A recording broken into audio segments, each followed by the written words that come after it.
Қызылорда облысы Шиелі ауданында мынау көлік прокуратурасының назарына мынау жаңа 27-ші маршрут көлігі көшеде алмай кетті. Мынау күннің ыстығы, жауын-шашынға қарамайды, қолыңды көтерген күнде де, остановкаға тұрған күнде де алмай кетеді. Мынау 27-ші маршрут негізі мынау сон мекемесіне баратын болған, қазір таңда сон мекемесі сол Рушеш жаққа ауысқан. Сосын екінші мәселем, мынау көлік прокуратурасы назарына ұсынатын бір заң бойынша шешіп беру жөнінде бір өтінішім бар. Мынау жаңағы джип көліктерін, сосын мынау ірі көліктер түнге қарай, әсіресе мынау байдың балдары мәшине береді, гонка жасайды балдарына. Ол дыбысты естімейді, оларды ұстамайды. Түнімен мынау мен Шиелінің орталық көшесінде тұрам. Мынау кіреберіс трассада мынау бір-бірін қуып айдаған кезде таңға дейін ұйықтамай шығамыз. Оны қадағалайтын мынау көлік полициясы жоқ, жаңа кәдімгі қадағалайтын участковый полиция жоқ. Түнімен салют атты, одан мәшине гонка болды түнімен. Соменен түнде ұйықтамаймыз, ұйқының сменін ауыстырдық, күндіз ұйықтап алатын болдық. Мына көшеде 27 жыл болып тұрғаныма, 27 жылдан бері бір жаңағы гонка жасап жүрген байдың балдарын ұстаған көрген емеспін. Бірнеше рет 102-ге звондап хабарладым, алайда сол жартас.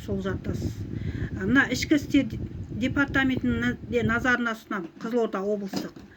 Мынау тидесе тимейді, тиме десе тиетін полициялар көбейіп кетті Шиелі ауданында.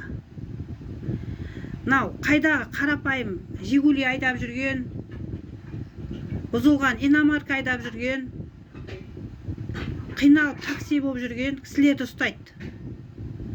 Ал мынау джип айдап жүрген, әкімнің машинелері, балдары айдап жүреді, оны да ұстамайды.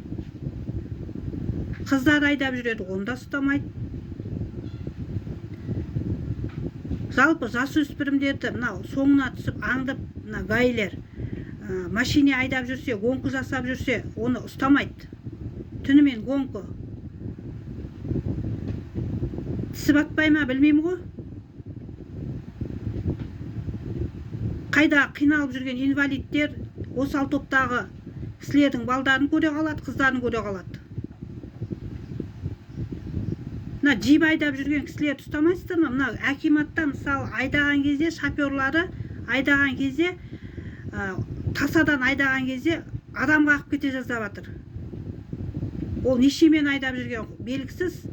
Бір рет мынау айнасының темірі қолыма тиіп кетіп, қолым 2-3 күнде ауырып жүрді. Акимат жақта машинесінің жаңағы айнасының темірі тиіп кетіп, тасадан зу етіп, білмеймін нешемен жүретін. 90-мен жүре ма, 100-мен жүре ма. Мына акиматтың көліктерде мынау зуылдап жүрген кезде адам қорқады.